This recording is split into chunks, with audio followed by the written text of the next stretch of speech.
एक तूफानी रात थी। हवा जोरदार चल रही थी, बादल गरज रहे थे और इंग्लैंड के एक छोटे से गांव विल्सथॉर्प में 25 दिसंबर 1642 को एक कमजोर सा बच्चा पैदा हुआ।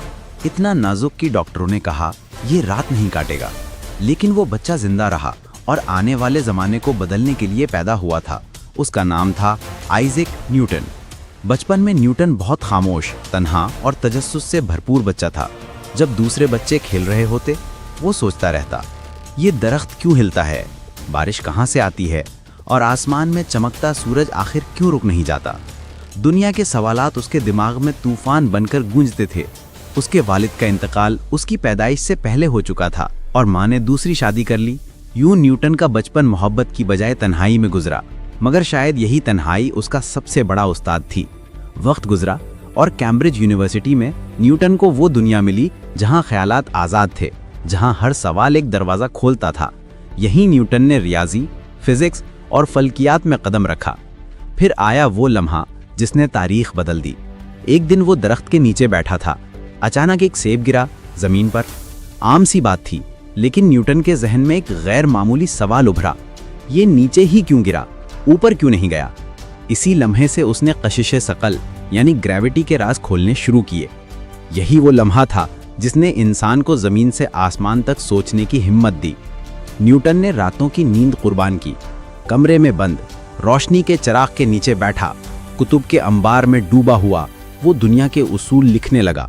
और फिर उसने अपनी किताब लिखी, प्रिंसिपिया मैथमेटिका।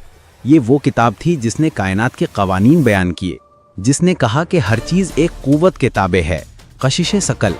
इसी के उसूलों ने बाद में रॉकेट, सैटेलाइट और खलाए सफ़र की बुनियाद रखी। लेकिन न्यूटन सिर्फ साइंसदान नहीं था, वो एक सोच था, एक इनकलाब था। जब दुनिया ख्वाब देख रही थी, वो जाग रहा था। जब दुनिया रुक गई थी, वो आगे बढ़ रहा था। उसने कहा था, अगर मैं आगे देख सका हूँ तो सिर्फ इसलिए क्योंकि मैं दीवों के कंधों पर खड़ा था। ये जुमला आज भी इल्म की बुनियाद है कि कोई भी अकेला अजीम नहीं होता। इल्म हमेशा अगले इंसान के लिए रोशनी बनकर आगे बढ़ता है। जिंदगी के आखिरी बरसों में न्यूटन खामोश हो गया। वो दौलतमंद हो चुका था, मशहूर भी, लेकिन अक्सर कहा करता, मैं समुंदर के किनारे एक बच्चा हूँ जो खूबसूरत पत्थरों से खेल रहा है, जबकि सच्चाई का समंदर मेरे सामने फैला है। क्या खूबसूरत अल्फाज थे एक ऐसे शख्स के जो पूरी कायनात के कानून लिख चुका था, फिर भी खुद को एक सादा तालिब इल्म समझता रहा। 20 मार्च 1727 को ये अजीम दिमाग हमेशा के लिए सो गया, लेकिन इसके नज़रियात आज भी जाग रहे हैं। जब कोई सेब गिरता है, जब कोई रॉकेट उड़ता है, जब कोई सितारे देखता है, कहीं ना कहीं न्यूटन की सोच जिंदा हो जाती है।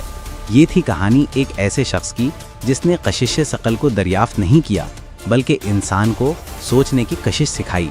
अगर आपको ये कहानी पसंद आई हो तो लाइक करें, शेयर करें और कमेंट्स में लिखें आपके ख्याल में आज का न्यूटन कौन है।